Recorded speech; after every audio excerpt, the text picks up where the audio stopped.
Komunitas Sahabat Sehat meluncurkan konsultasi online dengan Dr. Agus Rahmadi, MBiomed, MA, seorang dokter, pakar herbal, dan pengamat tibbun nabawi yang berpengalaman lebih dari 19 tahun di bidangnya. Kunjungi sekarang juga komunitassahabatsehat.com. Komunitassahabatsehat.com, portal resmi Dr. Agus Rahmadi. Persembahan Wihil dan klinik sehat untuk sehat Islami dan alami. Baik, kita coba satu persatu ini. Yang pertama habat dulu ya.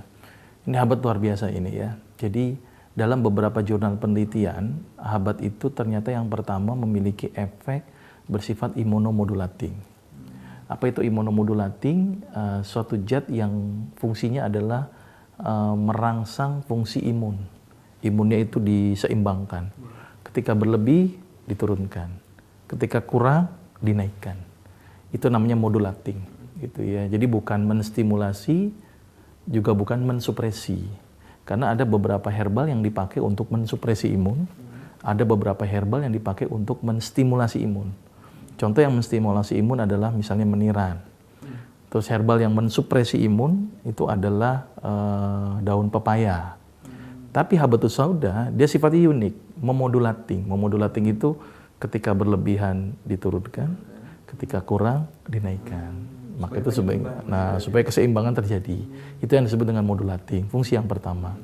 Fungsi yang kedua, ternyata habatus sauda memiliki efek antibakteri, anti jamur, ya, terus kemudian antivirus gitu ya. Jadi efek ini luar biasa. Maka itu orang yang mengonsumsi habatus sauda itu biasanya tercegah dari penyakit infeksi.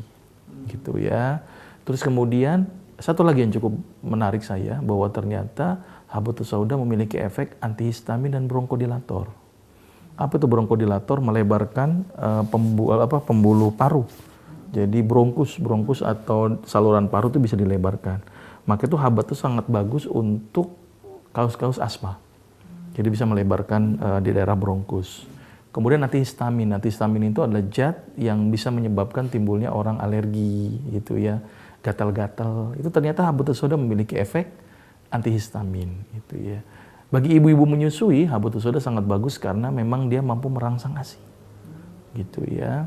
Terus selain itu juga habatus sauda banyak sekali fungsinya. Dalam diabetes, dia bisa dipakai sebagai terapi pelengkap untuk menambah jumlah arginin yang dibutuhkan untuk pembentukan insulin gitu ya.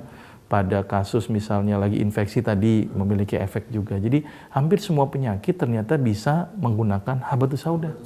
Cuman ada yang berperan sebagai simptom, ada yang berperan sebagai fungsi utamanya, ada yang berperan sebagai adjuvan. Jadi kalau dikatakan bahwa hadis itu bisa mengobati semua penyakit, betul.